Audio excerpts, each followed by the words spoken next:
Komunikasi data terjadi saat mengirim SMS, melakukan panggilan suara, atau mentransfer dokumen. Proses ini melibatkan BTS, Base Transceiver Station, melalui berbagai media seperti Bluetooth, kabel data, CDMA, dan DSL. Saat ini, komunikasi data juga dapat dilakukan melalui jaringan internet, termasuk ada GPRS atau General Packet Radio Service, kecepatan 35 sampai 171 kbps untuk mengirim pesan singkat. Lalu yang kedua ada Advanced Data Rate for GSM Evolution, kecepatan 120 sampai 384 kbps, lebih cepat dibanding GPRS. Lalu yang ketiga ada 3G atau third generation, menggunakan unit mobile dan communication teknologi dengan kecepatan 384 kbps sampai 2 mbps. Lalu ada HSPA, High Speed Packet Access, atau kecepatan 600 kbps sampai 10 mbps.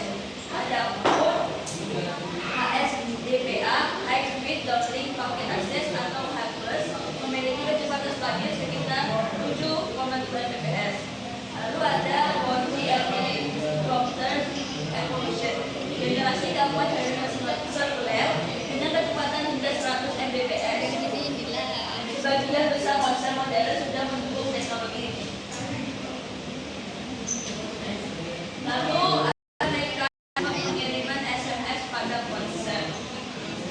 saat ini pengguna mengirim SMS pesan dikirim melalui jaringan seluler yang mencakup BTS, Base Transceiver Station, BSC, Base Station Controller, dan MSC, Mobile Switching Center. MSC meneruskan pesan ke SMSC, Short Message Service Center, untuk disimpan sementara. SMSC akan mengecek HLF, Home Location Register, untuk mengetahui status dan lokasi ponsel menerima. Jika ponsel tujuan tidak aktif, SMS disimpan di SMSC hingga penerima aktif kembali. Jika ponsel aktif, MSC akan mengirimkan pesan melalui jaringan yang menangani penerima, BSC dan BTS. Dalam